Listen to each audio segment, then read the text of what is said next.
the virtuous Sangha out of compassion for the sake of this assembly and all living beings. Discern the wonderful Dharma will to teach and guide us how to end birth and death, leave suffering and attain bliss, and quickly realize non-birth. Cung thính đại đức tận thịnh, vị thứ pháp hội cấp nhất thiết chúng sanh.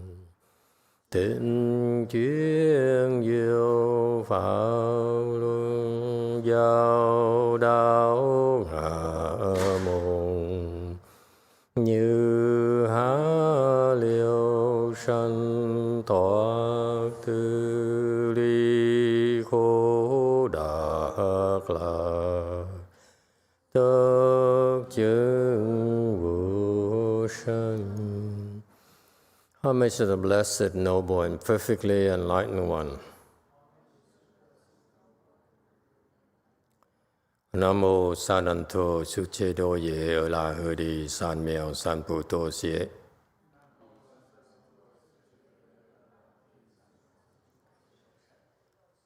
Nam mô Tạc Đắc Tha Do Ya Đa Ya A La Ha Đề Tam Miệu Tam Bồ Đà Tọa.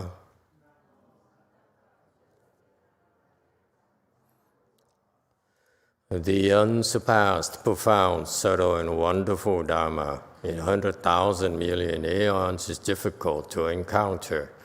Now that I'm able to see and hear, I will receive and maintain it. I vow to fathom the thus come one's true and actual principles.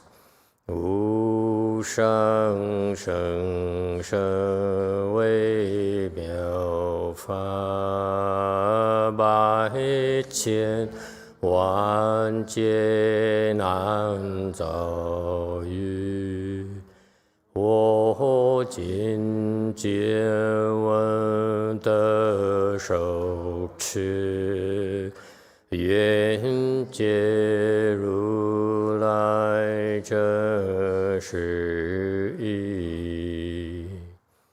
O Buddhas and Bodhisattvas, most venerable Huineng, most venerable YongHua, venerable loving people, and a good knowing advisors, Emitofuo. 诸佛菩萨、慧能大士、YongHua上人、各位主持人、各位上智士、阿弥陀佛。Chư Phật Bồ Tát kính thưa lục tổ, nhất tổ và quý thầy cô và các vị thiện tri thức A Di Đà Phật. Hello everyone, thank you all for tuning in and participating in our Sixth Patriarch Sutra lecture. We are on our last chapter, chapter 10, Final Instructions. He gave to his disciples. Always interesting to find out what he has to say before he leaves, what he's worried about, what he sees, his vision for the future, for his children, his heirs. Yeah. So anyway, just a first comment. You Sunims, monks, when you holding microphone, okay, your job is to look adorned as well. You're speaking Dharma as well, while I'm speaking Dharma. Meaning stand erect, don't move, but be alert. Okay, so that's how you adorn the way place, and that's you are creating more blessings on top of your the blessing you're creating by helping out with the Dharma work. Okay, but you can add more blessings for yourself by adorning the way place. Is that clear? This is our Dharma door, is to help you maximize your blessings in everything you do. Okay, that's how you teach by example. After I'm gone, just like Master Huineng, and now it's up to you to carry on the torch. and make sure that we maintain our standards. In particular, you Sunims are learning how to do the Chinese ceremony, Chinese style ceremonies. It's quite different from what you used to in Korea. The Chinese style is very, very adorned. It's samadhi, samadhi, samadhi. Even the Chinese forget it nowadays. The Chinese nowadays, when they do ceremonies, they focus on the voice. They focus on the breath, length of the breath. Okay? For us, it's slightly different. If the Chinese walk into our ceremonies, they will find out that our samadhi is higher than theirs, period. Why samadhi? Because you as a Wei No, you as a Wei Zhong, Yue Zhong, and Wei No, okay? You are leaders. You are being trained to be the spiritual leaders for the great assembly. It's not just a voice, one tech. It's about commanding people to concentrate, and through your recitation, and by the concentrating, they're able to contemplate the meaning of what you are reciting. So, for example, this morning, we recited the Emitofuo Sutra. It's too fast. Okay? It's no contemplation. You're too fast, so now it's mechanical. That's how the Koreans are used to reciting. I saw that. It's so it's lacking in a sense. You're not conveying leadership. You're not conveying. Revealing your samadhi power. Okay. So work on that. So the recitation has to be slower. The wood fish has to be slower, not compete with the recitation. The Di Zhong competed with the Wei No. Okay, this not in sync. The Di Zhong is supposed to serve the Wei No, not lead the Wei No. Okay, if the Wei No screws up, it's not your problem. Okay. He's a leader. The Wei No is a leader. That's how it's structured in a ceremony. If he screws up, it's my fault. Okay? It's the abbot's fault. But this is a chance for you to create blessings, because if you do it right, you enter samadhi and you do it properly, do it the best of your abilities, you're leading the assembly in creating a lot of blessings for yourself. That's the nature of our work.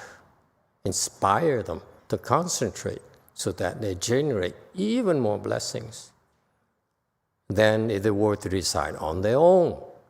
Is that clear? They stay at home. They do the ceremonies too. It's not going to be the same results as coming here, and they are led, they are aided in their recitation. That's the meaning of our work. It's not just we recite, we do ceremonies. Anyone can do that. We're elevating the standards so that we carry on the intent of why the ceremonies were designed in the first place by the patriarchs. It got lost. The meaning got lost over the years. All right? All right. How's everyone today?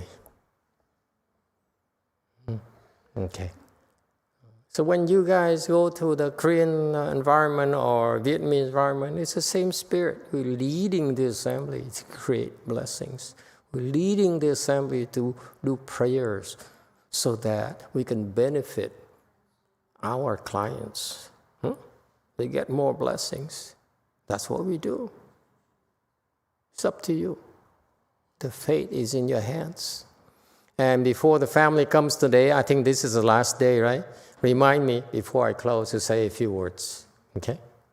I'm old, so I tend to be very forgetful. All right. 208. Don't know where we are. but the commentary was a continuing commentary of Master YongHua. He was discussing these Buddhas that appear in our world. So on 208, Master YongHua continue. You should rejoice in these comments from a great master. He's a incredible individual. So his words are terribly insightful, very beneficial for us. Question from JMT. Hello. A lot of people report that they cried during the Pure Land Assembly in Korea. Is the Pure Land Assembly also a form of repentance too?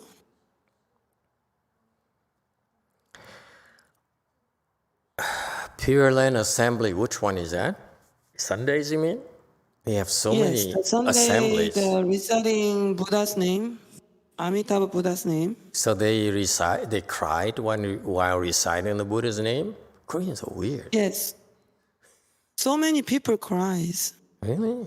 Okay, wait. I know it's right. The question is right at the tip of Peter's tongue. Is it women or men who cried? Huh? I see only women over there right now. Master Zǐ is the only Sunim there. Male Sunim there. Okay, I take it back. Peter, shame on you. Okay, so they cried. Okay, I don't know about why the Koreans cry, but actually now we're talking about mushy stuff. Can I share with you my Pure Land experience as well? Quite often, not lately anymore, because I sort of outgrew it. Okay, just the past month or so only. But before that, on Sundays, particularly on Sundays here, because before we had the rebirth transference on Saturdays as well, because we didn't have Saturday lectures until recently. So on Sundays, rebirth transference, after the lecture, we recite the rebirth transference to help the people go to the Pure Land. And we get to the part where we praise the praise of the Pure Land.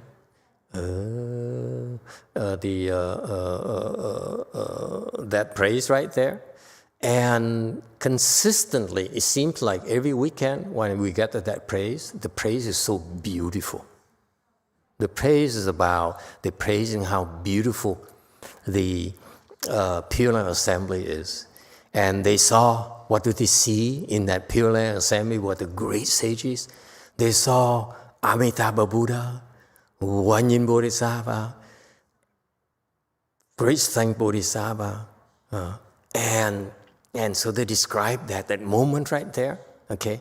And consistently, for I don't remember for how long, my eyes get wet a little bit during that praise. I was so embarrassed because so mushy. Okay, but it does affect me in that I somehow feel nostalgic, or I sort of wish it could happen to me when I die as well, that they will come, Amitabha Buddha and Wanyin Bodhisattva and Earthstar Bodhisattva, the assembly of great sages would come, and Amitabha Buddha would bring a golden days, purple golden, I hope, not just golden. Purple golden is the highest grade possible. Ching! and it would be, I imagine it ever happens, would be very emotional. Trust me. Just like the lady, Madame Lacha, is that how we call her? Huh? Goyin keeps on calling her Lacha or whatever, but I don't know what's the proper name we should address her. Huh? La Lacha? Okay, is that okay? You're not offended? The family is not offended by that? Okay, it's okay. Okay, Madame la cha. And then if it happened to you, okay, it happens to you that you see the Buddha coming and Wanyin Bodhisattva, Crystal Bodhisattva coming with that thing there in tow, and the Buddha said, "Hop on, kid,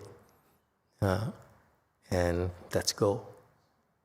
It would be so emotional. See, the old man is now beginning to tear up as well. It would be so cool, let me assure you.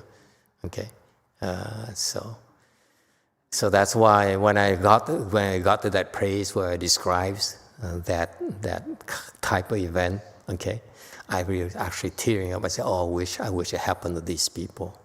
I hope it happens soon," because the Buddha is so compassionate. Amitabha Buddha is so compassionate.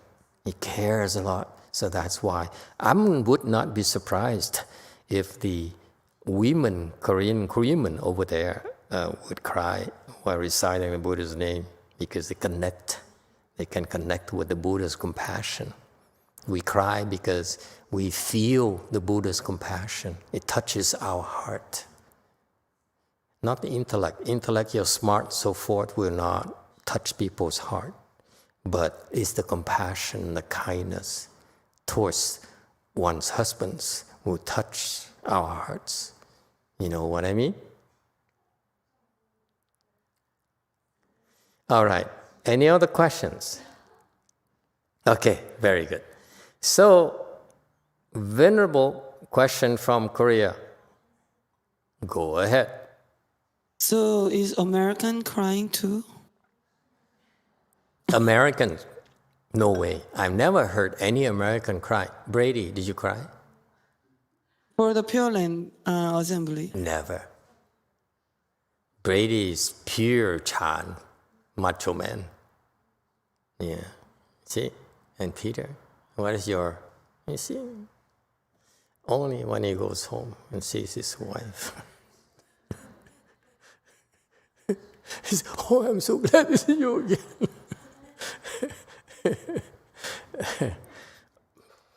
She finds it funny. Okay. No, usually Caucasians, they are not into crying until... I don't know how... When do Caucasians cry, by the way? Yes, sir. 8. There's like only a few approved times, Master. It's approved. When your team wins the Super Bowl. Good Lord. I can see why. Yeah. I think when you get married, you're allowed to cry once. Yeah. When I got married, I did cry. Yeah. I was touched by, not by my wife, but by the emotions. Yes. And. I think that's it. That's pretty much Just it. 2 occasions? Yeah. That I can think of. What about Caucasian women? That's Caucasian men. What about Caucasian women? They gotta be more real. Huh? No Caucasian women. Good Lord. That's called diversity, huh? I wouldn't presume to have the privilege to speak about Caucasian women, Master. I'd be very careful. Okay. What about you, Andreas? Would you like to speak for Caucasian women? No. Okay. All right. Just gossiping. Back to serious work. Yeah. Yes, sir. 5. I have a question. Yesterday, you were talking about you have to stop thinking, right? But what if you tuned in? Yeah, Yes. yeah, I did. Oh. What if you have, a clear goal in mind, a clear vision in mind? Like I know you have some goals and visions. You envision, what you want to do in 5 years or 10 years or something. How do you, hold to that vision you have of what you want to accomplish, and also, not think at the same time? Well, it's a good question. The way I do it is like the sports psychologists recommend. What you do is they recommend to their clients, I don't know if Brady knows this, for example, you are an Olympics weightlifter competitor. Okay? So, right? So you picture yourself standing on the podium and holding on to your gold medal. So they learn to contemplate that. They practice, okay? That in they put time aside to contemplate what happens to them when they win the moment where they win the race, they win the competition, and standing up there and receive the medal. So they do contemplation too. Okay, it's kind of interesting, and there's a reason for that, and it works. It works it works quite well, except that it works only as well as proportionally to the samadhi level of these people. So, for example, two people with different samadhi levels, the contemplation will have different results as well. You see, so it still goes back to your concentration power in your contemplation. So how do I deal with that? I don't contemplate. Okay, that's Hinayana. Okay, that's greed. The problem with that is it limits your potential. Okay, so for me personally, let's take for example, something that's more real to me than Buddhahood is too far away. Okay, because I can't see that far. But for me, one of the things that really important to me is retirement. So, so in retirement, I imagine and think in retirement, Bahamas, red cars, nice villa about the size of Paul Getty villa, that kind of thing. And so what people do is normal people, they sit there and they false think. That's why I call the sportsman's contemplation is false thinking. You sit there, you imagine yourself standing on a podium, biting this gold medal thing. It's just false thinking at all, only. For us professionals, we don't do that kind of false thinking because it creates attachments. So in our world, we don't contemplate, we don't think like that, only for low-level people, and because they need to get paid, so they should have something concrete to encourage them to keep on coming back and paying us, the fees and the commissions and so forth from the winnings. However, for the better way for me personally is just to set a goal, okay, that I believe in, that I must do. Not for myself, that I must do to serve someone else better than me, like the Buddhists, for example. I started by serving my master. I started teaching 15 years ago because my late Chinese teacher ordered me to teach. So I said, okay, you're right, boss, I will teach. And then later I switched to my allegiance to someone a little bit more powerful, like the Buddha.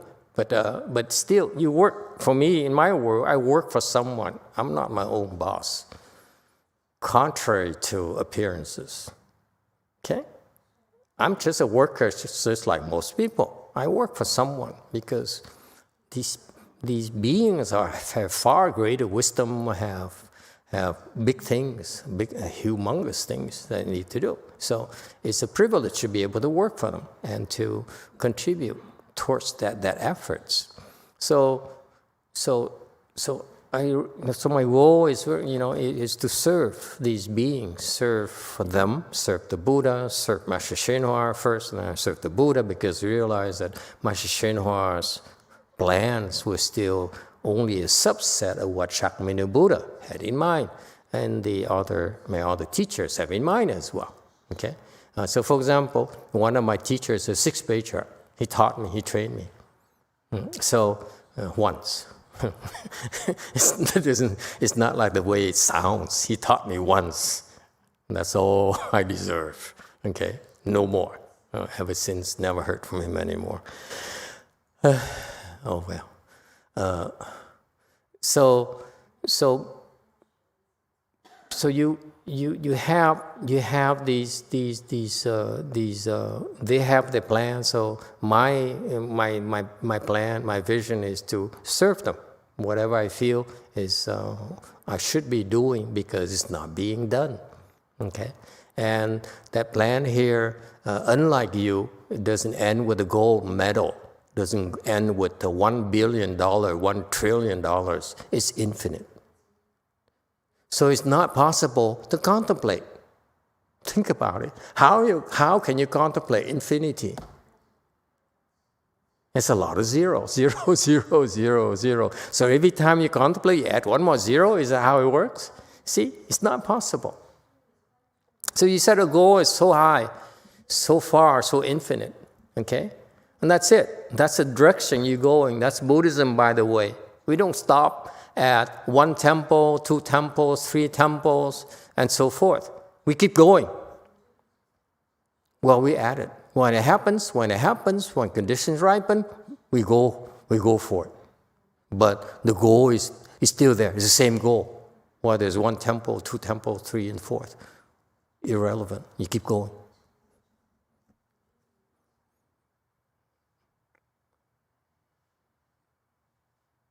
Does it help?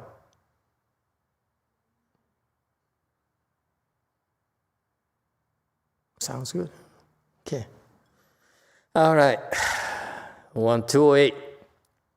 The third patriarch, according to Master YongHua, Venerable Sanakavasa was born wearing clothes.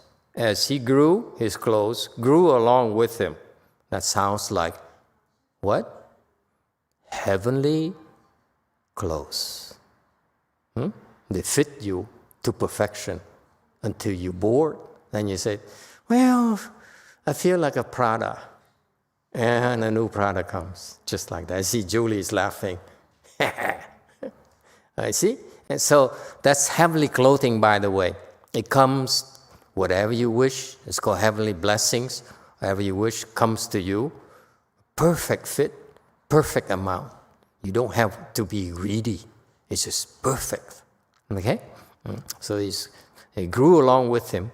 After he left the home life under Arya Ananda, Arya's teacher, okay, his clothes changed into a great Samgati robe. Samgati is the great sash. Okay, that's at least 9 pieces to 108 pieces in a Chinese style. Okay. And just before he died, he said, this robe will not decay until Shakyamuni Buddha's Dharma is completely extinguished. Okay, so that's an anecdote from Master YongHua. So these miracles do happen in Buddhism, and we need it in order for these people at that era, under the third patriarch's era, to strengthen their faiths. And because they have the blessings to be able to observe it. Okay? Just like you guys have tremendous blessings to be able to hear the sudden teaching from this great patriarch. Okay? My master explained the sutra, never really emphasizes the way we emphasize this sudden teaching. Okay? And so it takes a tremendous amount of blessings to witness these miracles. Okay.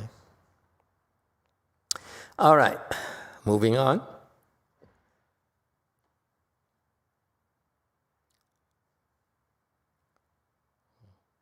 Yeah, boys, think about it. Your teacher is working hard. How could you relax?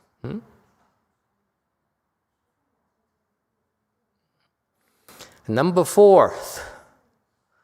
Patriarch number 4 is Arya Apagupta. Number 5 is Arya Dhrutaka. Number 6 is Arya Mikaka. And number 7 is Arya Vasumitra. 第4，优婆居多尊者；第5，提多迦尊者；第6，弥遮迦尊者；第7，须弥多尊者。 Okay. 210. Number 8, Arya Buddha Nandi. Number 9, Arya Buddha Mitra. Number 10, Arya Parsva. 第8，佛陀难提尊者；第9，浮陀密多尊者；第10，邪尊者。 So on 211 in the commentary, Master YongHua said, the 10th patriarch, Arya Parsva, lived in his mother's womb for more than 60 years. And he was born with white hair and a white beard, just like Lǎo Zǐ in China. And by the way, Lǎo Zǐ lived in his mother's womb for 81 years, was born with white hair, a long white beard. They named him Lǎo Zǐ, which means old child, but he was actually a reincarnation of Mahakashyapa. How about that for a tip, insider's tip? Lǎo Zǐ is actually Mahakashyapa, meaning what? It means that the Lǎo Zǐ disciple, the Taoist disciples, actually have the infrastructure to certify to the sound hearer fruitions. That's the secret. Does it make sense? Because Lǎo Zǐ, Mahakashyapa is Mahakashyapa. Mahakashyapa is a great arhat, meaning that he's a 4th-stage arhat. So whoever he teaches, whoever follows him, will receive will be his heirs. So they have the proper DNA, the proper seeds. Okay. Yes, go ahead. 5. Last time you said that the patriarchs were all bodhisattvas. So does that mean Lǎo Zǐ was a bodhisattva? Yeah, the bodhisattvas manifest themselves in many forms. Could be a layperson, could be a Taoist, could be a woman, could be a man, could be a dog. Yeah, that's how they function. You can, they're totally unpredictable. When you least expect it, they manifest. Okay? And by the way, speaking of white-haired people, I heard this tidbit. I don't know if it's of interest to some of you at all. Steve Martin is born with white hair naturally. Did you know that? You knew that? I didn't know that until recently. We're dating ourselves. Steve Martin is my era and Brady's era. Yeah. Okay. And your hair, is it naturally white like that too? No, it's dyed, huh?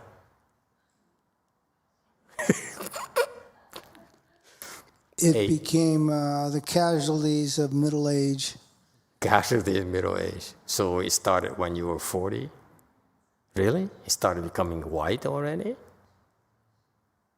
Gray to white. Gray to white. Yeah. Okay. Don't have that problem. Okay, next, 212. Master YongHua further said he was reborn in China because Shakyamuni Buddha had noticed that the Chinese had good karmic roots.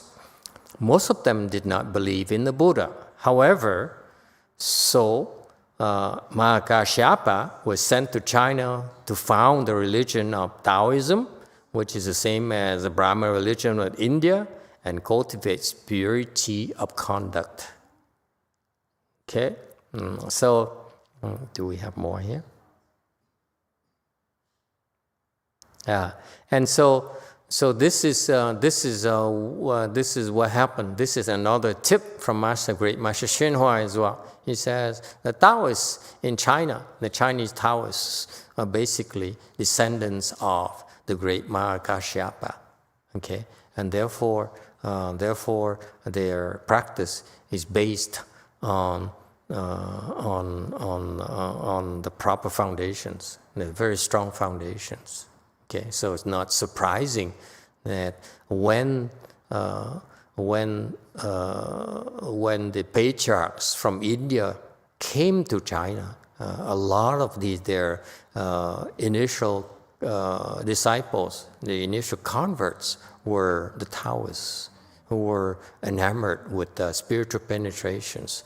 So the patriarchs manifested the spiritual powers in order to impress these Taoists, and they converted in droves.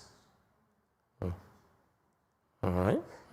So that's the nature of it. So believe it or not, so this, what you should take from this is that you don't reject the Taoists because they hate us, because they're different from us. Because lo and behold, they're actually being prepared to be taught by the patriarchs. See that? So that's why in Buddhism, we don't need to, we embrace everyone. There's no need to judge, no need to try to convert. Okay? We're all practicing goodness, trying to do good the best way we can. 213, Arya Parsva, the 10th patriarch, was born with a liking for cultivation. When he met the 9th patriarch, Buddha Mitra, he left home, and the Dharma door of the Buddha's mind seal was transmitted to him. And you see, also, what happens in our world is that a lot of our disciples, our patriarchs, weren't really interested in worldly things at all. In other words, how could they not be enamored with worldly things?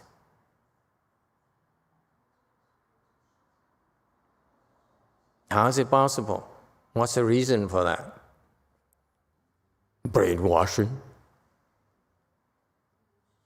Bad experiences? What?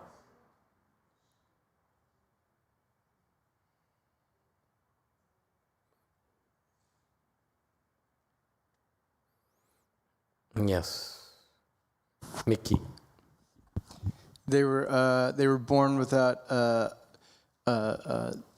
desiring the worldly things because they had blessings. Because they have what? Blessings. I see. They have blessings. Okay. There's many reasons. You hear these stories, these people, like the 10th patriarch here, has a liking for cultivation. Like Xienan just said that we met some young girl in Korea, 3 years old, and she sat for 3 hours. And she says the leg hurt. Now, for spy number 1, when the leg hurts, she unbuckles. Okay? But this girl here says, my legs hurt, but I'm not going to unbuckle. And after 3 hours, she unbuckles and says, wow, I feel so good. My legs hurt, but I feel so good. Okay? So, yes, it's blessings right there. Unless you have blessings, you will not be able to sit in full lotus. Okay? So, and vice versa, you sit in full lotus, you're generating a lot of blessings by the mere fact that you're just sitting in full lotus. So it's two-way street. You need a lot of blessings to get there. Once you get there, you get even more blessings. That's a wonderful Chinese secret, folks. Okay, that I'm very proud to say that we are able to share it with you, and many of you take it seriously. It's very helpful. Okay, it calms you down. So yes, it's a matter of blessings, but also a liking. This is the key word here. A liking of cultivation. Why does he like cultivation? It's because the bliss that he was able to generate from cultivation. When you enter samadhi, it feels good.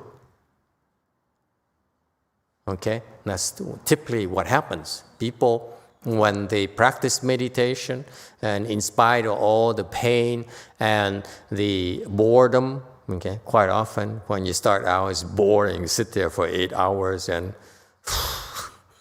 when is this pain going to end? You know, try sitting 8 hours and you have really nothing to do. Okay, you go crazy, and so but in spite of the physical pain there, actually the mind feels very very blissful. Okay, so the physical pain, it comes along with, generates the bliss in the mind, and that's why they like it. Okay, so that's why these people, they have this liking, because they actually feel good. Okay, and in the theme of Mickey's theme there, where they have the blessings, where they simply do not, they prefer not to do worldly things because it's not appealing to them. They're born to do big things, and if they don't, they have this thirst that they cannot really get relief from food, from drinks, from worldly pleasures. Okay, so this thirst here, that something is missing. Somebody called it emptiness or whatever. There's a hole. There's something in there that cannot be filled up by wine, by women, by all those things. All right. Did you have a comment number 8? Master, a question. So the cessation of pain is not bliss, correct? The cessation of pain is just a physical thing, okay, that your nervous system registers. Okay, the bliss is something that bliss is associated with the samadhi. When your mind, your thinking mind, stops at various degrees of stopping, meaning your thinking mind has layers. So each layer that stops, you enter samadhi, and you experience bliss. Next layer, next layer, next layer. That's how it works. And you have to pay the price for it. You have to work for it. It's not, it's not given to you. All right? Yes, Jumi.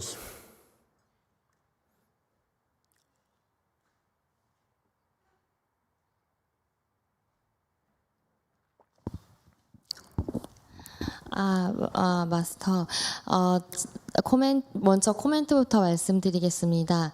제가 여기 와서 3개월 동안에 있으면서 느꼈던 거는 복을 짓기 위해서는 복을 지을 복이 있어야 된다는 것을 느꼈습니다. 그게 첫 번째 말씀드리고 싶은 코멘트이고요.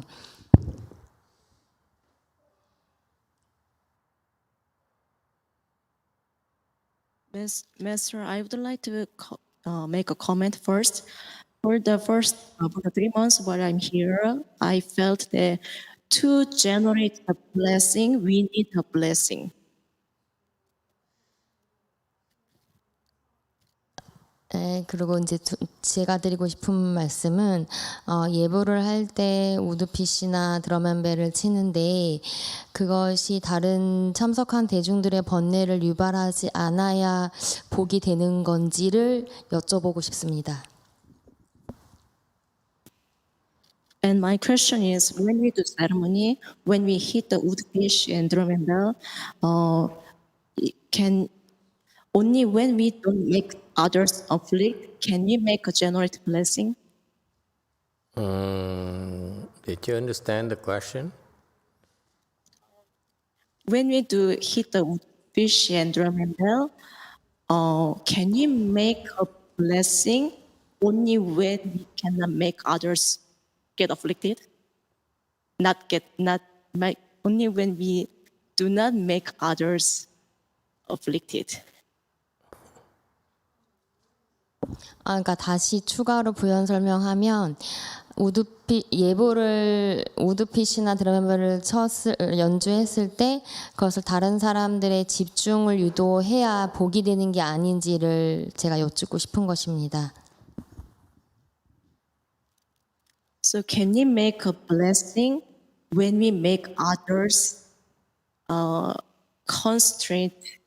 make others constraint when we hit woodfish and drum and bell? Do you understand what she's asking about? Let me translate for you. Please bear with us. Our Korean translator is still in the works. I think what she's asking, and please correct me if I'm wrong, she says this in terms of generating blessings while doing ceremonies. Let's say we hit the woodfish. And if we, now hitting a woodfish, we afflict people, do we still generate blessings? Okay. Furthermore, if we hit a woodfish, let's say, and we do it right, do we generate more blessings then? Is that what the question is about?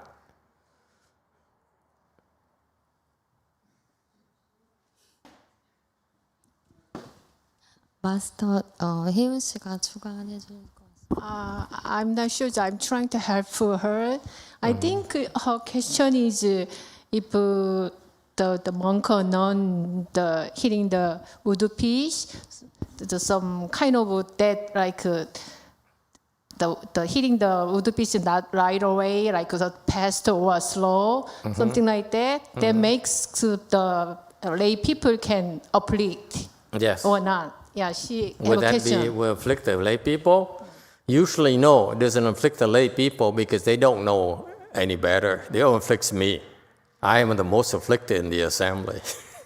I get agitated. What? You did it wrong again for the 10th time.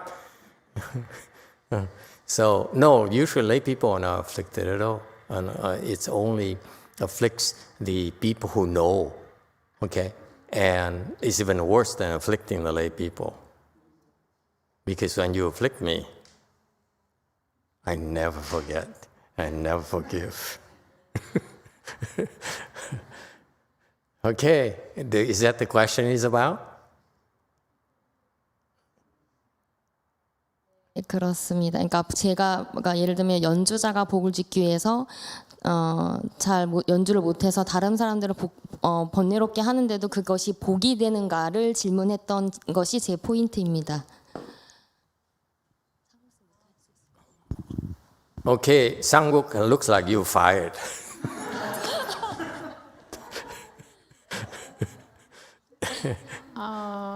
Go ahead. Don't feel bad. It's okay. We fire people left and right. They don't get paid anyway.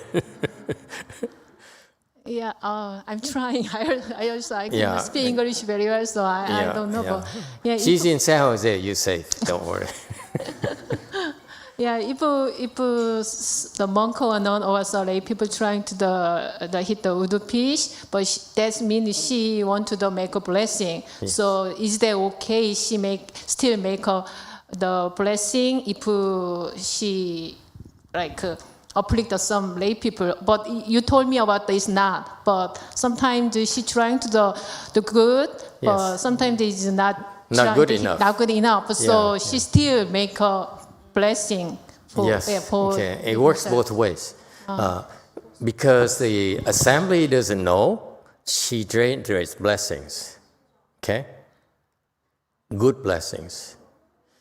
But because I know, okay, she generates negative blessings.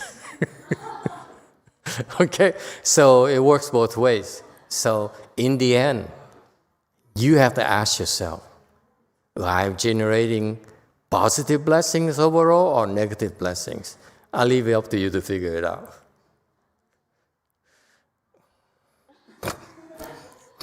Yes. Okay. 3. So I have a question. So blessings is like a bank account? Is it like a bank account that you get or retrieve or receive or give blessings? Does the Vatican Bank allow me to open an account? That's your answer. Still not clear? Are you Buddhist? You want to open a Buddhist bank account? How come you Vatican people don't allow me to open a bank account? You expect me to give you a Buddhist bank account? Did you ask the question? No, my question was that, so your blessings are like a bank account. Is it like a bank account where your blessings are stored and then you could spend it and... Somebody explain to this non-Buddhist person. He doesn't get my answer. I told you the answer already. Non-Buddhists cannot open a blessings bank account.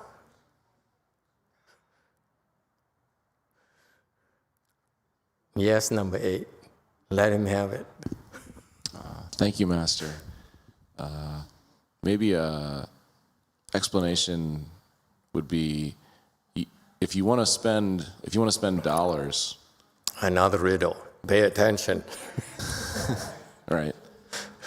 But all you have in your bank account is Bitcoin. You're not going to be able to spend the dollars. You're only going to have the Bitcoin, and you're going to be at the mercy of the Bitcoin market. So. Sabina likes it. She's a Bitcoin investor. Lo and behold. All right, YouTube, go ahead. Jane says it does afflict some lay people when the Wano is off. Okay, it's good to know. Yes, Jumang Temple. Knowing Jumi, I think the question is if she... We are on to number 3 translator. I guess you fired too. Maybe, I don't know if she could answer my understanding. If she practiced the old fish at the temple, I think she's indirectly asking if she make mistakes, she's still making blessings or not. For her, you Buddhist, right? No problems. Yes, spy number 2. Master, on the same topic like Jumi, obviously when I do jump and bow, I'm offending the Sangha. So should I just stop right away and stop creating offenses? When did she ever hit the wood fish? I wonder. Is that like when we eat lunch and then eat lunch downstairs and on top I hear someone hitting my expensive, very expensive wood fish imported from Asia? Boom, boom, boom, boom. I said, oh, is there a ghost in the temple? I don't know. Don't worry about it. You know, in our temple, it's okay. You can goof off as long as you're Buddhist.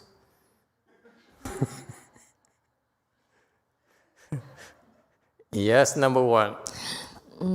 저희 지금 시점에서 위산사에서 못 치는 우두피씨는 주미인 저고 못 치는 드럼앤벨은 애플인데 그래도 열심히 최선을 다해서 해보겠습니다.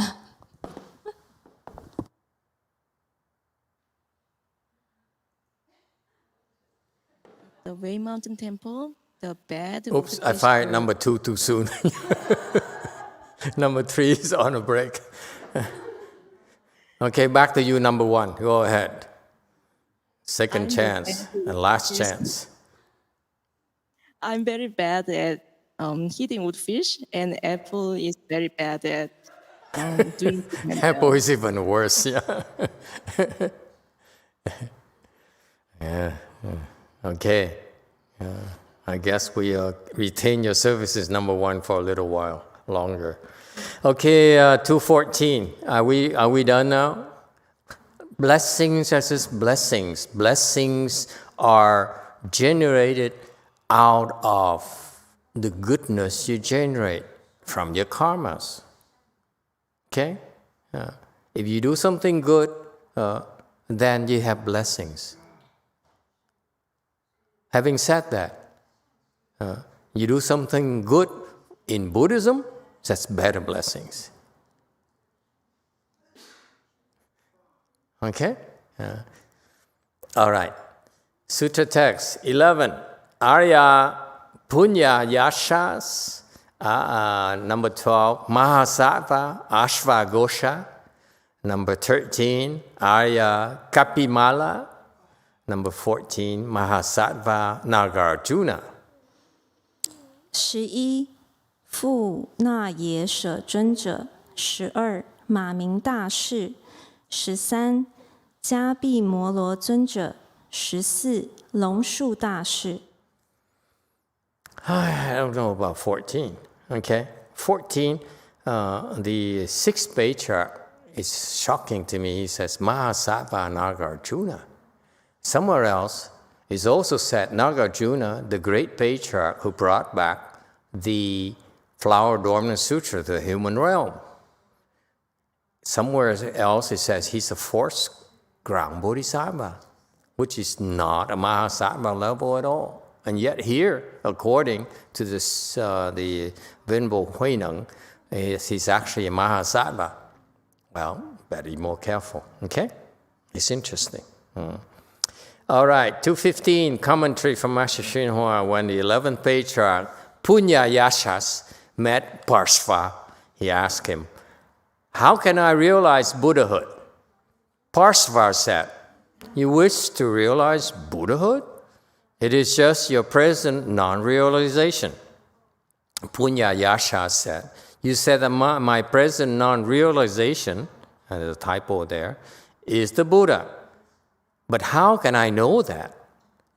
Parsva replied, how can you know that your present non-realization is not the Buddha?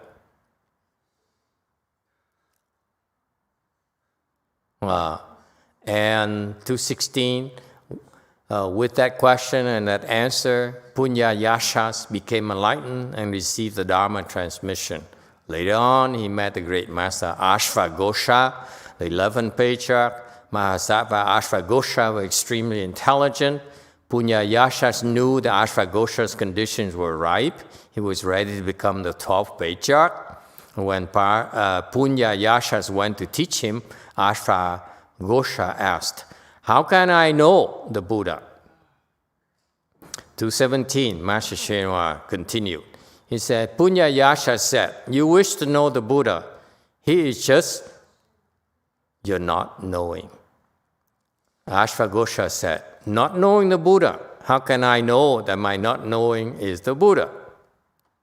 Punya Yasha said, if you do not know the Buddha, how can you know that your not knowing is not the Buddha? And on 218, Ashvagosha said, so this is the meaning of sawing. You say this, I say that, we hack at the principle like sawing through a piece of wood. Punya Yashas replied, so that is the meaning of wood. But what is the meaning of sawing? Ashvagosha said, it's just what you are, and what is the meaning of wood. 220, Punya Yasha said, you have just sawed open, you have just been sawed open by me. You have just been liberated by me.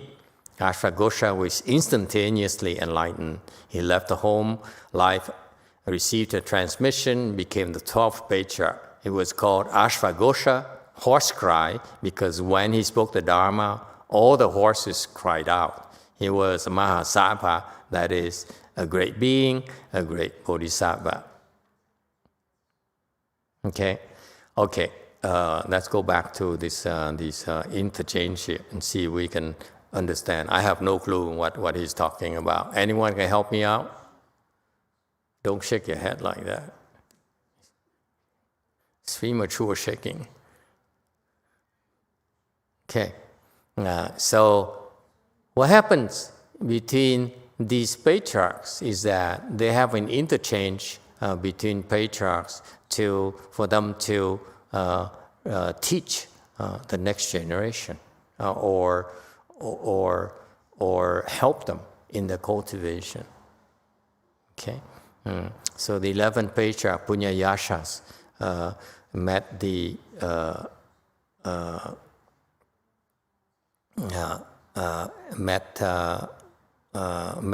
next patriarch, Parshva. He asked, met the 10th patriarch, Parshva. Punyayasha asked, how can I realize Buddhahood? Okay, so a very direct question, how do I become a Buddhahood? Okay, Parshva said, you wish to realize Buddhahood for real? It is just your present non-realization. Okay, so Punyayasha said, you say that my present non-realization is the Buddha. How can I know that? Okay, so Parshva said, how can you know that your present non-realization is not the Buddha?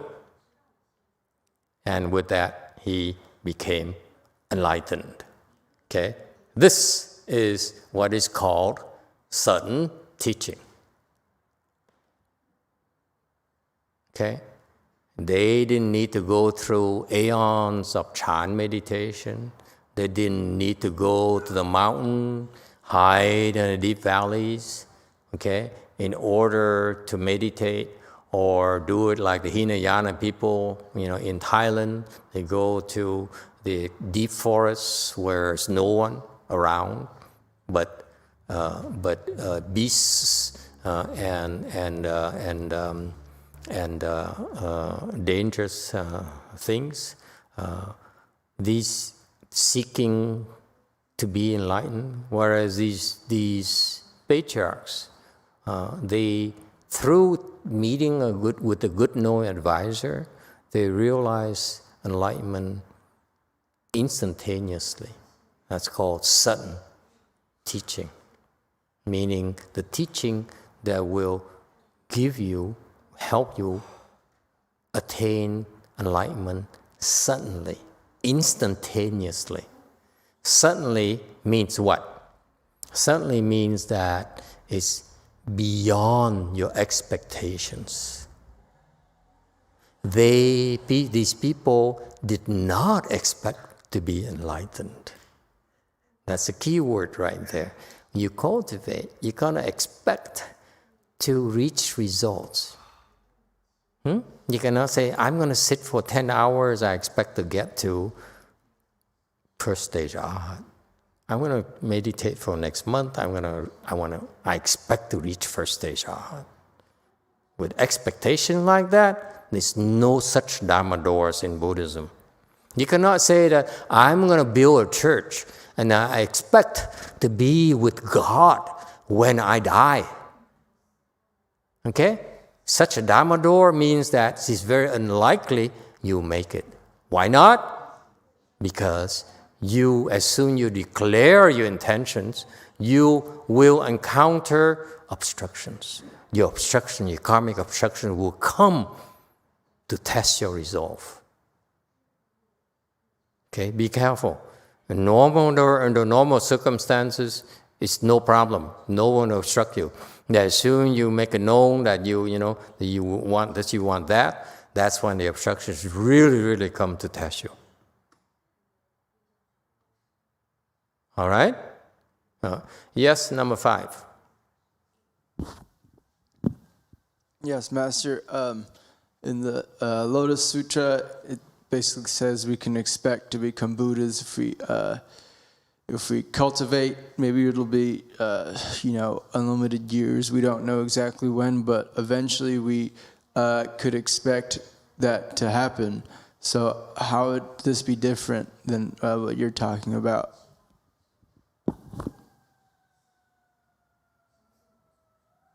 Where in the Lotus Sutra does it say that you can expect to become a Buddha? I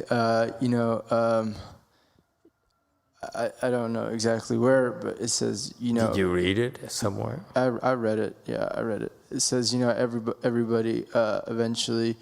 Okay, for example, if you say Guan Yin's name, she'll save you from certain things, and you'll become enlightened. Eventually, I think you've talked about this before.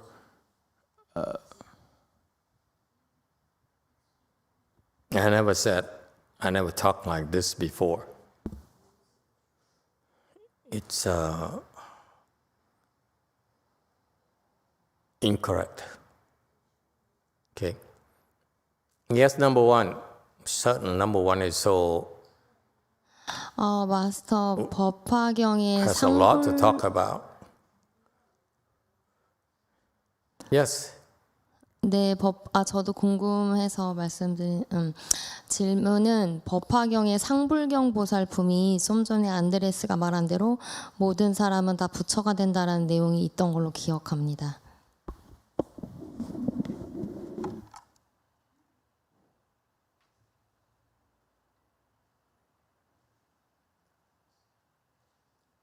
Translator number one. She's on strike now.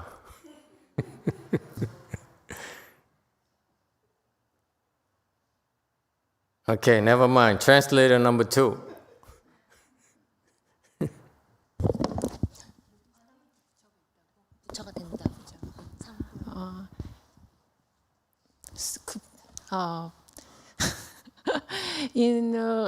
She read the Lotus Sutra, but at this book, she read that part. Everyone will become Buddha.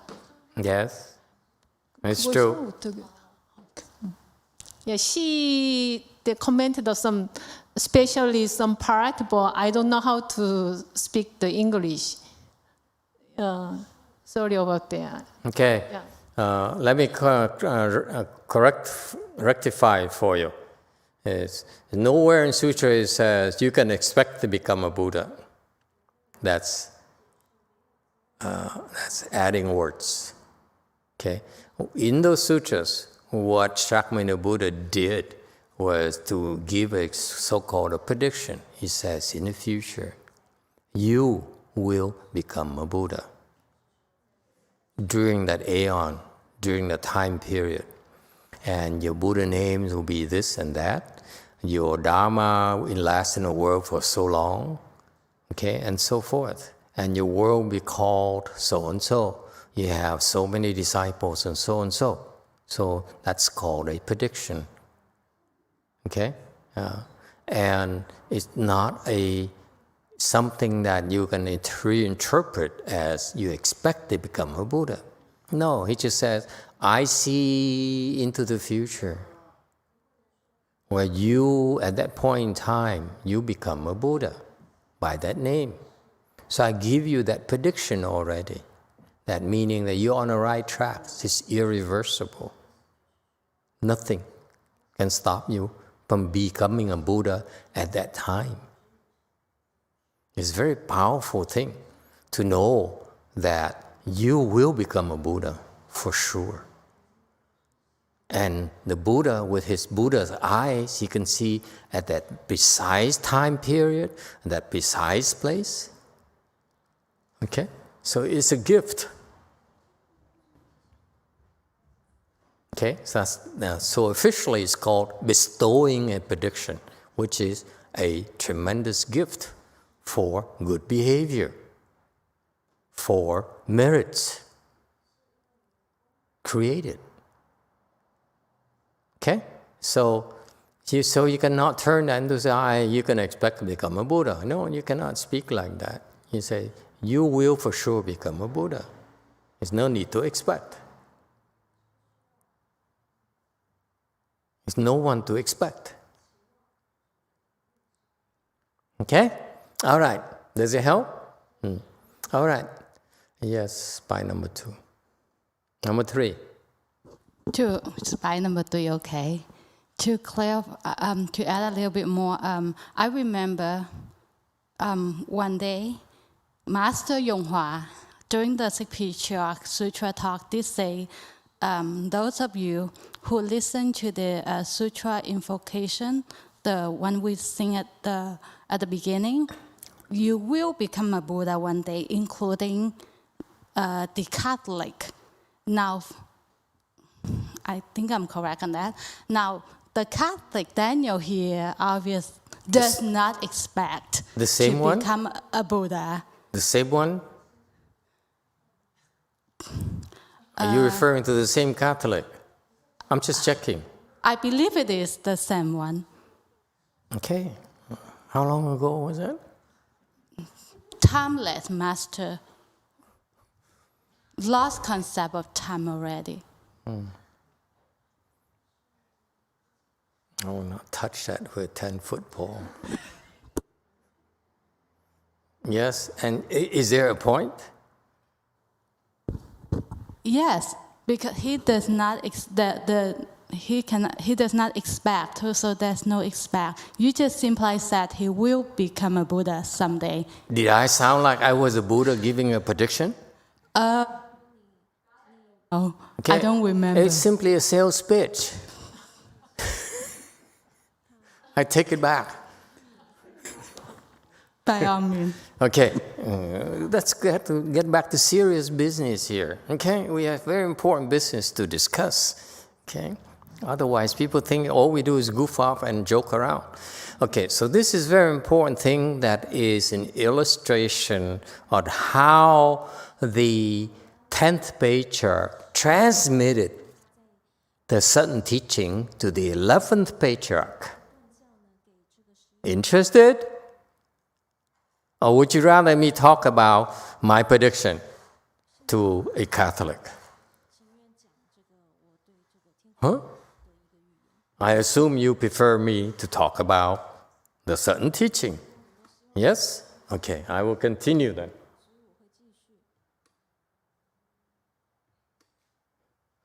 Somebody moved the fan, that's why it's stuck. A sign, there's a tape message there, do not move the fan, and somebody moved it, so that's why it's stuck again. Okay, never mind, we get easily distracted. I don't know how you can stuck around this long. Okay, so Pashva says, the 10th Patriarch says, you want to realize Buddhahood, okay? So meaning that, what is this Buddhahood thing here? And so he explained, it is just your present non-realization.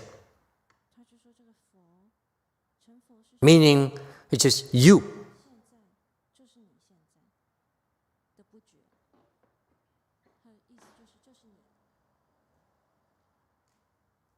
You are Buddha already. That's the message. Okay? And the smart aleck, Punya Yasha, said, you say that my present non-realization is the Buddha. How can I know that? This smart aleck. Okay? And so Punya Yasha says, I don't understand what you're talking about. So how do I know you're right? You see? That's from the Westerner's perspective. But what he has is reasonable. He says, if I'm already a Buddha, how can I know that I'm already a Buddha? Okay? So that's why Parshva, the 10th Patriarch, replies. He says, how can you know that your present non-realization is not the Buddha? Are you sure that you're not a Buddha, in other words? Does it help? Does it help at all when I translate into 21st century English? You see, this is Chinese. This is a translation in Chinese. I don't know exactly the Chinese word. Let me see. Oh, no Chinese words. Okay, so what happened? What's the meaning of this? He says the incoming 11th patriarch, Punya Yasha, says, I want to become a Buddha. Okay, that's reasonable. And the 10th patriarch says, you are the person with great potential, so I will give you, transmit to you without telling him what it is, this thing called the sudden teaching. Sudden teaching says, this is the nature of sudden teaching. He says, you are a Buddha. Your current state of what you think is non-Buddha is actually a Buddha. You just didn't know, that's all. Okay?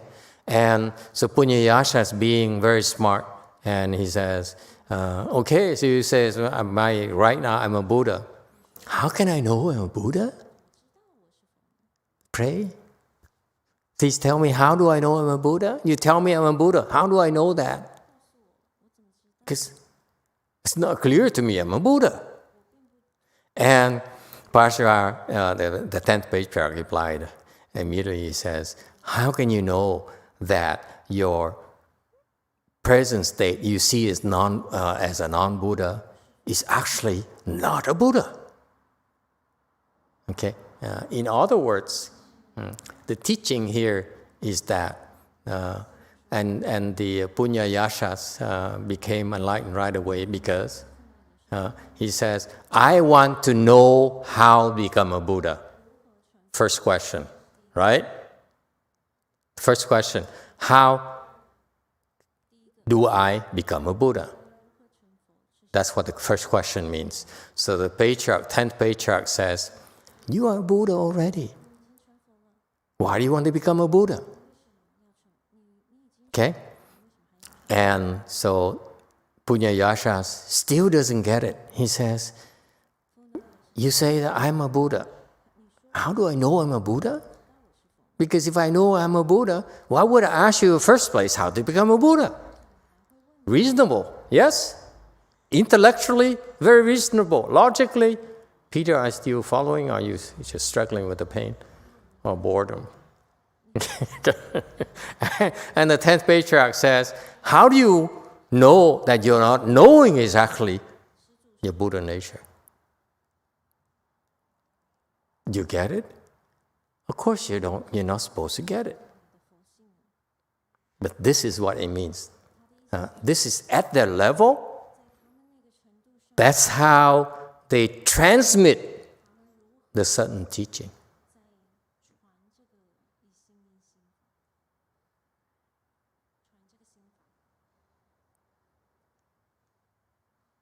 Yes, number 8. Thank you, Master. Could I say back to you what I think I'm hearing, and maybe in my own simple terms? Sure. So the earlier patriarch is talking to the soon-to-be patriarch, and the soon-to-be patriarch is like... The number 10. Number 10, thank you. Yes. Number 10 is like, I really want to be a Buddha. Number 7 is the other patriarch? No, number 10. The 11th is incoming. Oh, no. Number 11 says, I really want to be a Buddha. Yes. And number 10's like, you idiot, you already are a Buddha. Yes. And the nature of your Buddhadom is to not know that you're a Buddha. No. Okay.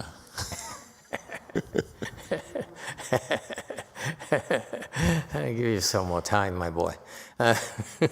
You see, the sequence matters. You cannot jump over the sequence. This sequence is very important. Okay, you cannot lump them together and switch the timing. It doesn't work. It's not like that. It's very precise. I want to know, I want to become a Buddha. Go ahead, number 6. I don't want to steal your thunder. How is it that the sudden teaching is decided by the teacher? Who is going to get the sudden teaching? Is that because he knows that this person is already going to be enlightened? And then he chooses the proper way to get through it? And that's the sudden teaching? Just being factual, please do not get excited. Okay? Promise you won't get excited. Okay? He recognized the 11th patriarch is a man.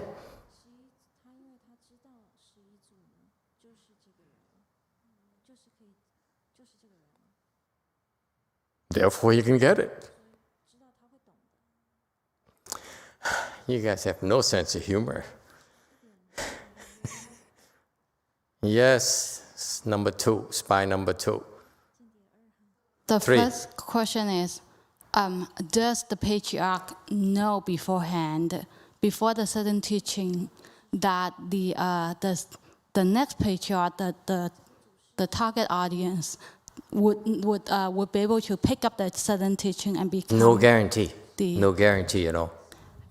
No guarantee. It was just chance? Testing water? He knew, and to be honest, he knew it was time to give it to him. But for your perspective, you say, if I do this, is a guarantee it's going to work? I said, no guarantee. It's only these two people. He says, he's ready to be, he's a Dharma vessel. He's ready to receive my teaching. So I'm going to give it to him. So from the 10th patriarch, he says, he's ready to receive it. So I'm going to give it to him. He's a worthy Dharma vessel. But if you use this, you copy this, and like Peter and says, let me make it shorten it a little bit so that make it more less time consuming.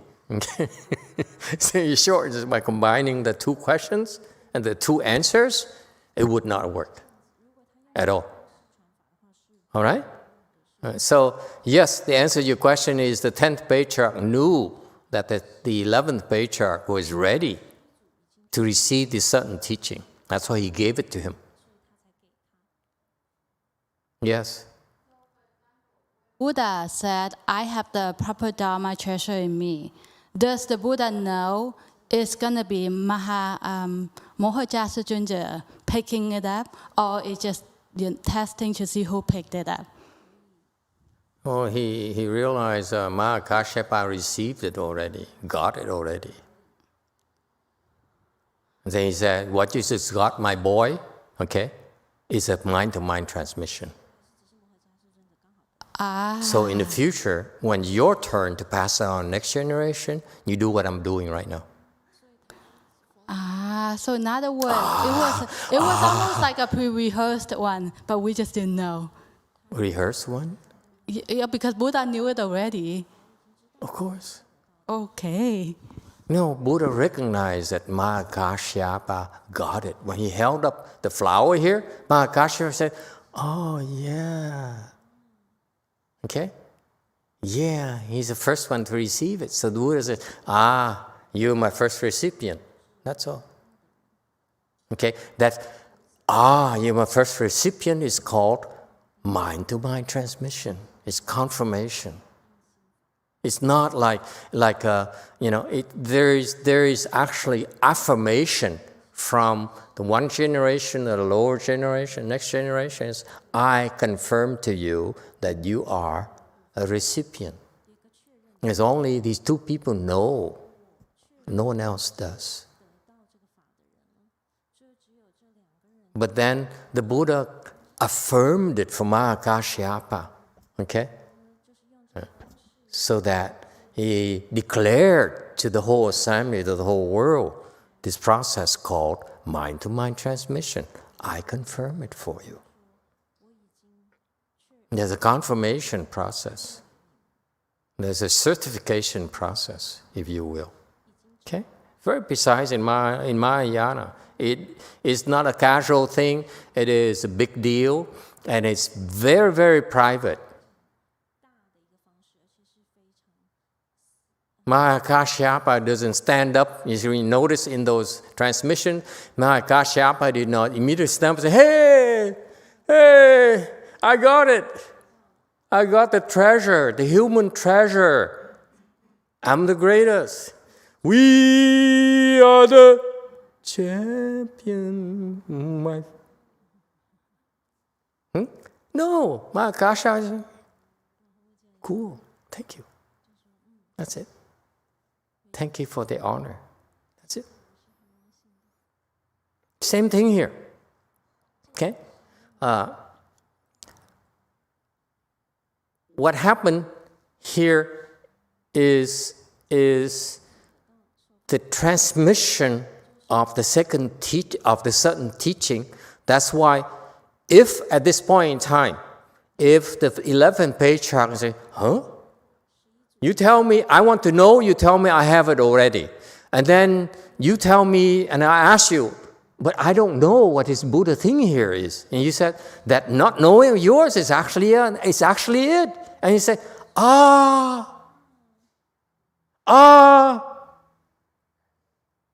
And that's when it's confirmed. Okay? And that's why the next slide says, oh, there's a Chinese here. Okay. Too many Chinese characters, I can't read this. Forget it. Okay. And with that question and answer, you see, remember, there's a question and answer. You cannot lump together, you American thing. Okay? Punyayashas became enlightened because of the second answer, not the first answer. You need for him to ask before it finally transferred fully. The first is half, second, the other is the second half. You cannot combine them. Is that clear? Okay, you're too efficient.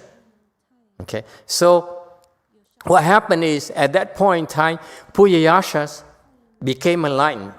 Meaning what? The 10th patriarch saw that Punyayashas changed instantaneously.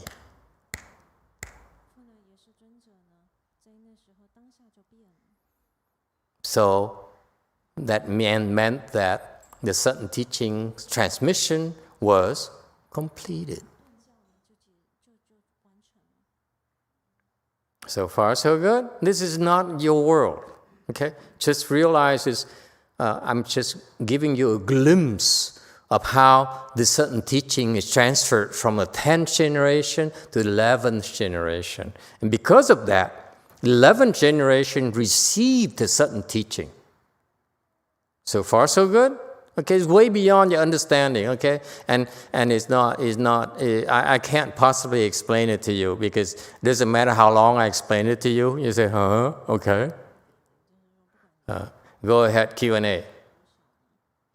So, Master, is this dialogue a transmission, a sudden teaching in that way, or is it confirmation? Because confirmation is just confirmation, but then the transmission is actually the teaching that made the 11th getting enlightened, right? So is that one, or is that both? Is it both of those? You don't need to worry about that. It's for patriarchs. You don't look like a patriarch to me, so I won't explain it to you. Okay, maybe I can ask another question regarding this. Because all those dialogues happened are way beyond us. Yes. And we had the fortune to hear about them. Yes. In talks. So what we're supposed to learn from this, other than maybe planting seeds and all that, but is there really something it's nothing for you to learn. You just listen to it, and if you get it, you get it. You don't get it, it's okay too. You don't have to get it. And eventually down the road, maybe someday you sit there and say, that's it. But now it's not that moment. Okay? Question from Jewel Mountain Temple. Go ahead. 네. 이틀 전에 사촌 언니와 이모가 함께 절에 왔는데요. 특히 이모께서 예불에도 열심히 참석하시고 결과부자로도 앉으려고 노력하시는 모습에 이모가 그동안의 괴로움에서 조금 벗어날 수 있지 않을까 하는 마음으로 엄청 기뻤습니다. 네, 그런데 어제 저녁에 현안 스님과 언니랑 저와 함께 얘기하는 도중에 이모에게 이모 사촌 언니가 이모가 어릴 때 너무 잔소리도 많이 하고 여러 가지 막 못 살게 굴어서 언니가 많이 힘들어했던 거 아니야 하는 말을 제가 이모에게 말씀을 드렸는데 말씀을 드리고 나서 저는 괴로웠습니다. 그래서 제가 지금 질문을 드리고 있는데요.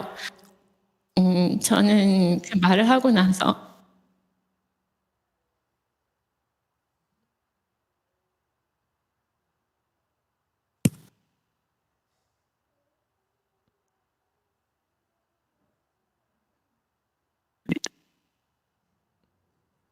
이모가 상처받지 않으셨을까 하는 마음에 괴로워서 어제 밤부터 지금까지 고민을 하고 있는데 What happened?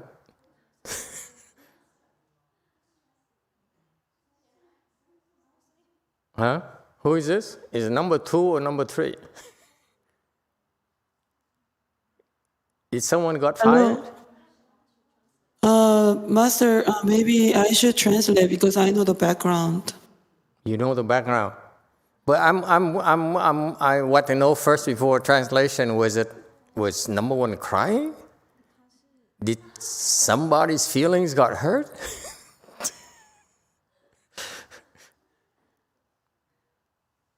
제가 말하다가 울었습니다. I'm crying. You crying? Oh, Yes. she's the one who's crying, not the number 1. Number 1, you're crying so real. Stop it. Just translate. Don't cry. Just kidding. Go ahead. Go ahead. Number 3. Okay. So Rose came to the Jewel Mountain Temple with her cousin sister, the yellow hair. Yes. And then the cousin sister came with her mother. Yes. The cousin is Catholic, the mom of the cousin is Buddhist. So Rusu is very happy that the cousin and the cousin's mother came to the temple and they're all willing to sit and cultivate. She's very happy. But last night, I, Rusu, and her cousin and the cousin's mother started talking together. While having the conversation, Rusu mentioned to the cousin's mother, so that's her aunt. Do you know, my cousin's sister had difficulties and very emotional when she was younger because of what you did. And then after the conversation, she started feeling so much suffering because she felt maybe whatever she said hurted the auntie's feeling. She was afraid that it hurted her feelings, so she was suffering all night. And she cried. 뭐예요? 그래서 제 질문은 제가 이런 상황을 엄청 자주 평소에 겪는 일인데 제가 해서는 안 되는 말을 해서 남을 상처를 받게 하는 건 아닌가 아니면 말을 하고 난 다음에 내가 왜 그런 말을 해서 다른 사람을 괴롭혔는가 하는 그 마음이 잘못된 건지, 그게 저의 문제인 것 같고, 어떤 점이 잘못됐는지 그게 궁금합니다. So her question is, actually she's going through similar type of experience very often. Rusu, when she speaks with people, she often feels very guilty of what she said, and she's very emotional about what she said. Maybe I said something wrong. Maybe I made another person feeling uncomfortable. She goes through that experience a lot. She's confused which part of that experience is wrong. She should stop saying something wrong or having that kind of thought. I said something wrong. That thought is wrong. She's confused. Okay. There's no need for that. No need to feel that you said something wrong or you said something right, for that matter. Okay.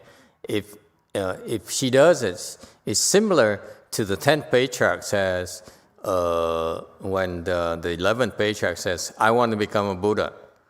And the 10th patriarch said, the state you think you're not a Buddha is actually Buddhahood. Okay, but, and then he said that, and then the 10th patriarch didn't go about and say, did I say it wrong? Could I improve on the way I say it? There's no need for that. Okay, and that's the nature of great communications. You just throw it, and that's it. You're done, and you wait. Okay, you don't have to say you talk, and then if you keep on thinking about what you just said, then you haven't finished talking yet. Your mind is still in your words, and that's not necessary. When you finish talking, you're done, and you wait. Whatever happens, could be good, could be bad, could be right, could be wrong, doesn't matter. It doesn't matter at all, because all that matters is that how that person, your interculator, responds to that, chooses to respond to you. Is that clear? In tennis, if you play tennis at all, you Koreans, do you Koreans play tennis at all? Oh God. You don't play tennis? Really? Seriously? None of you in Korea plays tennis?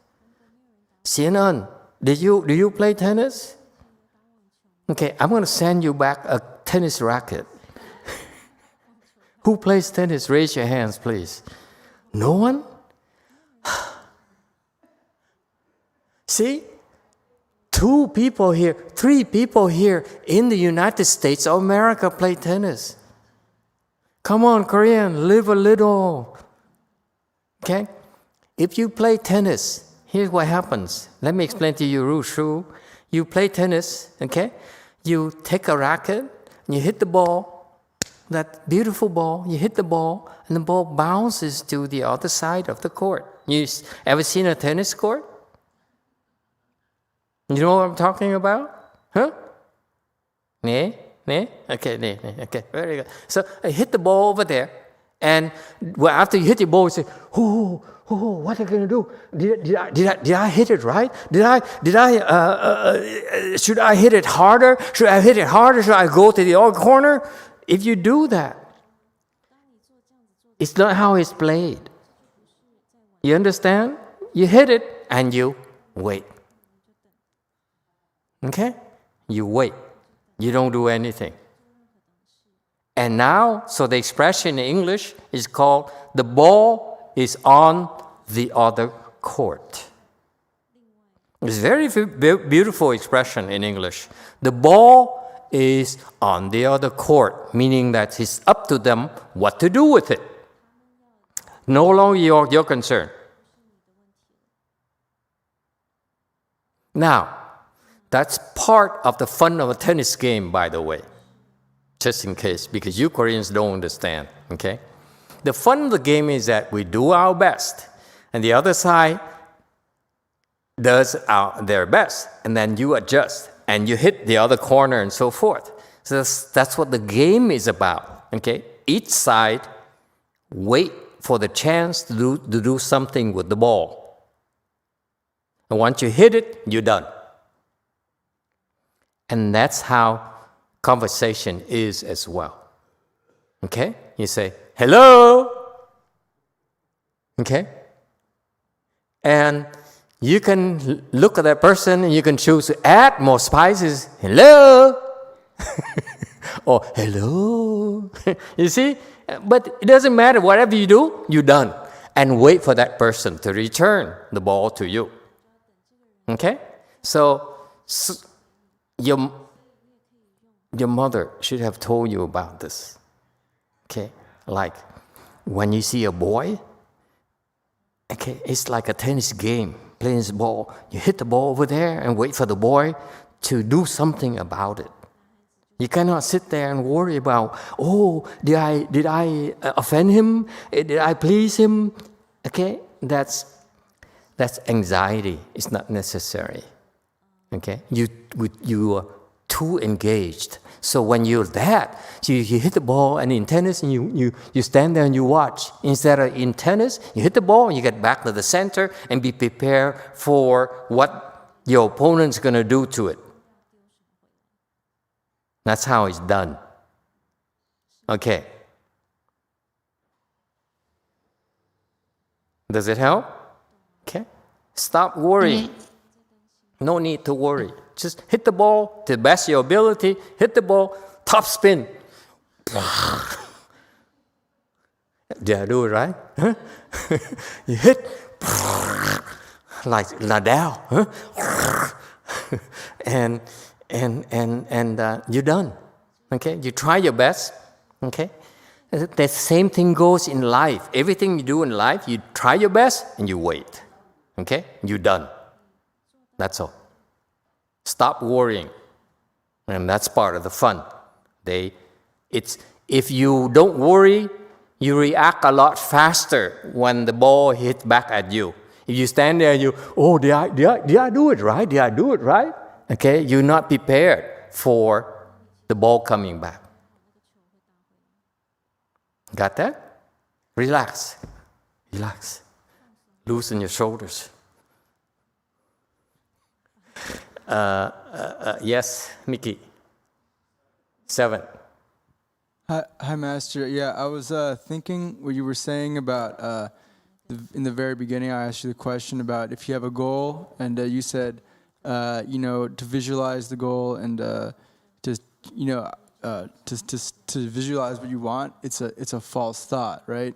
Yes. So I was thinking, so like someone like Walt Disney or something, he draws art and stuff like that. So when they're drawing art and thinking about that, is that a false thought? Is the art that comes out of it a false thought? Yes. Depends how you do it. You can create without having false thoughts. Superior people do. Is for most ordinary people, they create because of an obsession. They say, I got to have this vision of a statue. I got to have it. So this becomes an obsession. Whereas a great creations, by the way, like the Michelangelo, who the Koreans do, Michelangelo, where the statue of David. Now we move from tennis to art. Okay? Michelangelo, he's famous for the statue of David. Very, very famous. It's one of his lifetime achievements, lifetime contributions. He had this statue of David carved out of a block of marble, block of stone. Okay? And so they asked him, Great Master, how did you come up with this creation? this incredible creation. He says, you know what? Very simple. I decided to carve a statue. Okay? And then I took a chisel and a hammer. I started chiseling.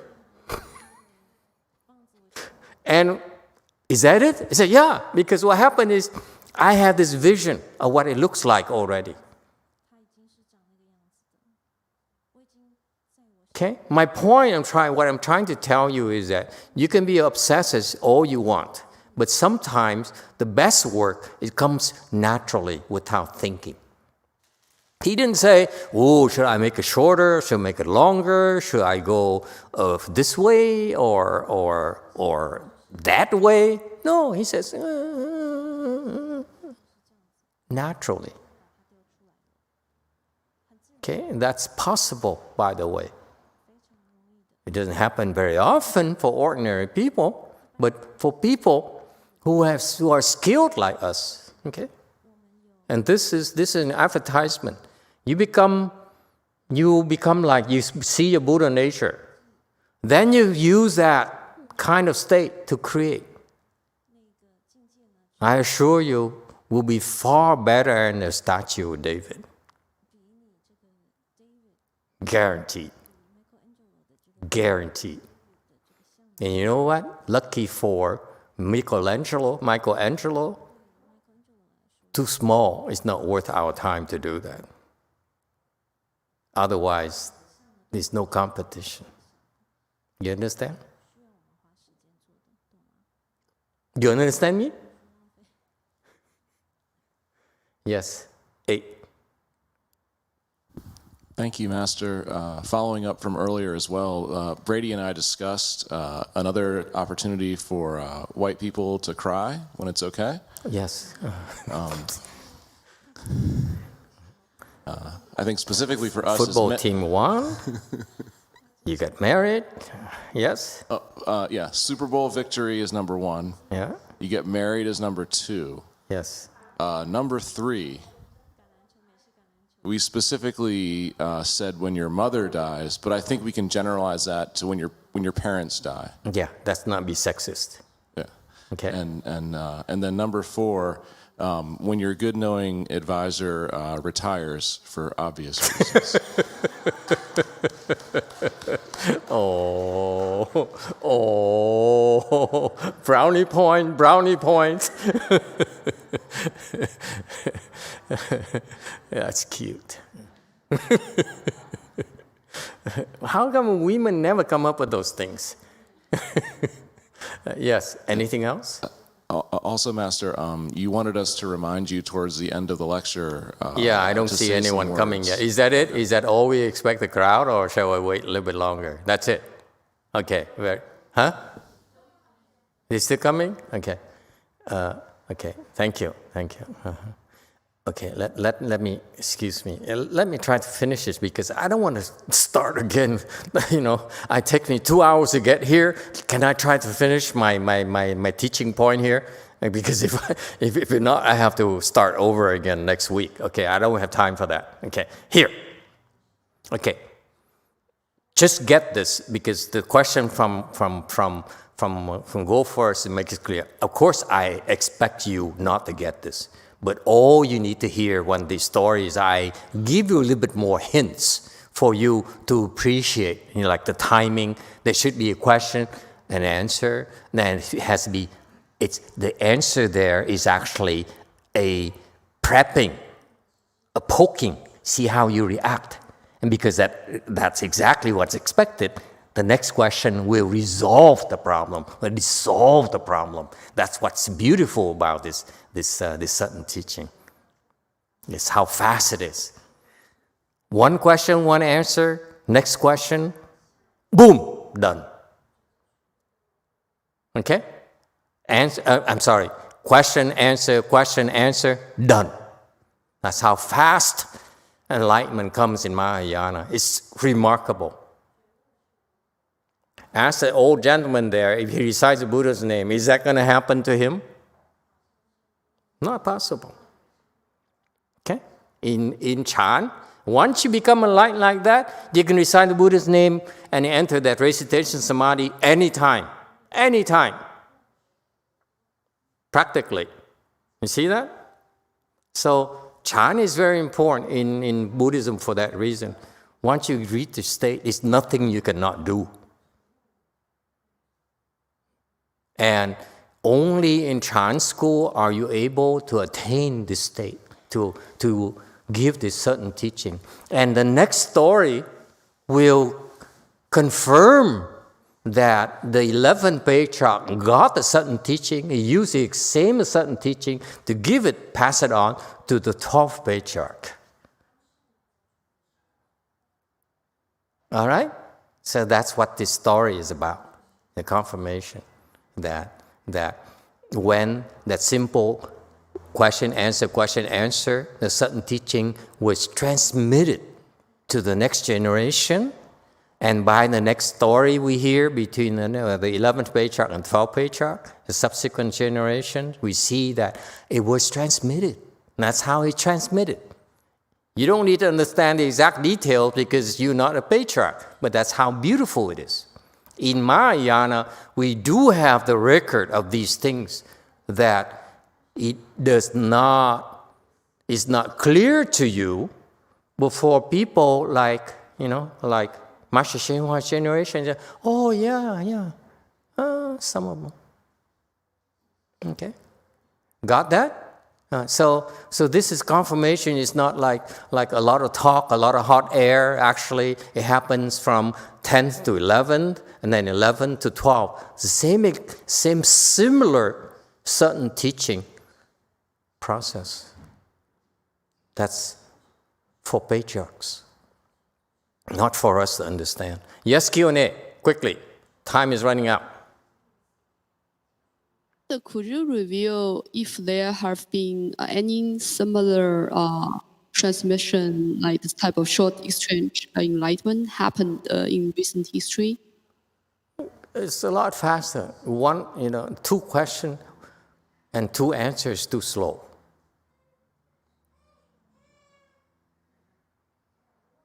Okay?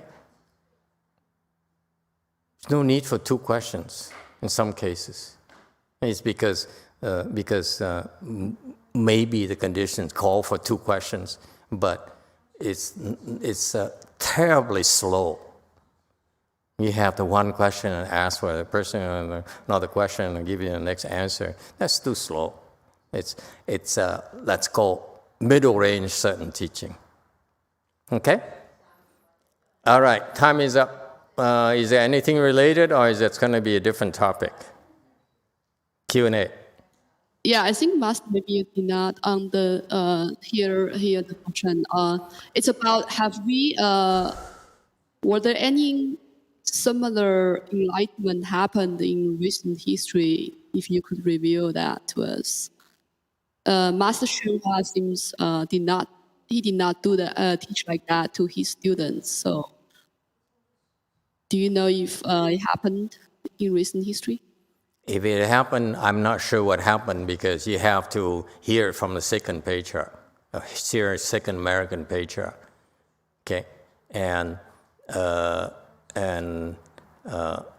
so not sure. I'm not sure it happened, but I'm not privy to that information because I'm no patriarch. None of my business. I enjoy this between 10th and 11th. I don't care what happened between 1 and 2 here in the U.S. Personally, I don't care. Yeah, other teachers too. I don't care. It doesn't interest me. Okay, time is up. Okay, sorry, don't have time for your questions.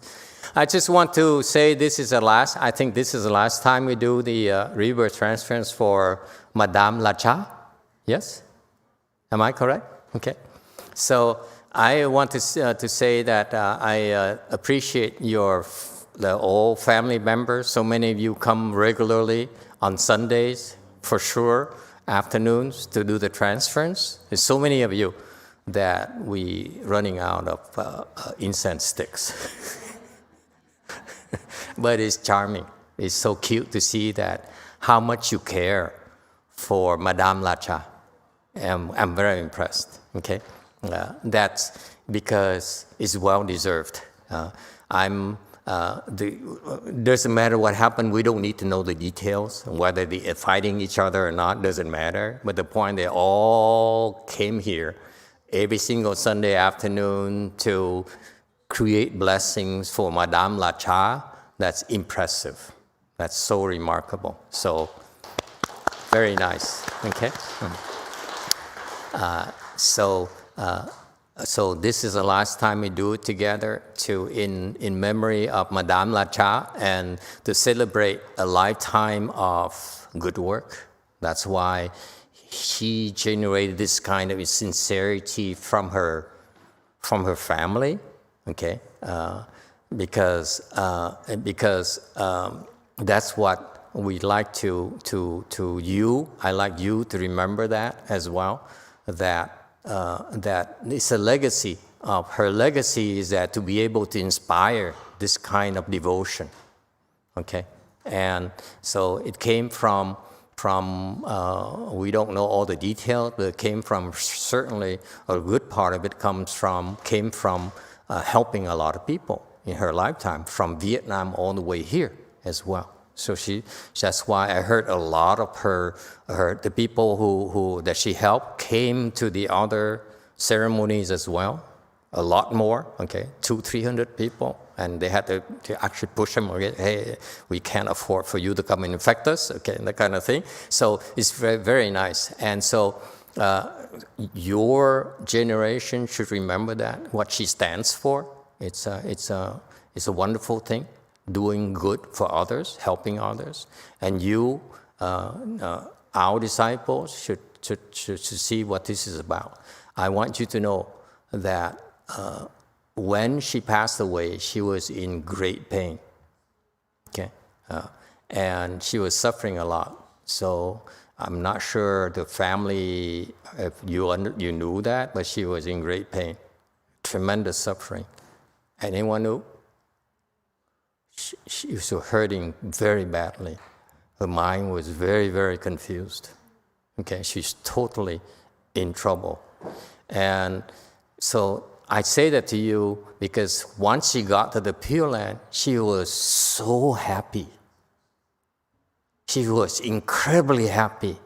So I want you to know that it caps a glorious life dedicated to helping others. Is well deserved. Okay? So the lesson for all of us is that do good. Okay? And for her, when she passed away, it was hopeless. It was so painful. Lost control of her body, of her senses. But it turned out good because of the goodness she created. I found that those sisters right there who came and said, please help. That half sister of yours, whatever, right there next to Goyin, Sache, So that's our lesson. Just do good. Don't worry. The greater good you do, you reap the benefits, and nothing better than for us to die and go to the Pure Land, where we'll be taken care of by the Buddha forever until we become a Buddha ourselves. It's a wonderful gift you all did to her, for her. Okay? Okay, let's stand up and do the rebirth transference. Congratulations. Thank you.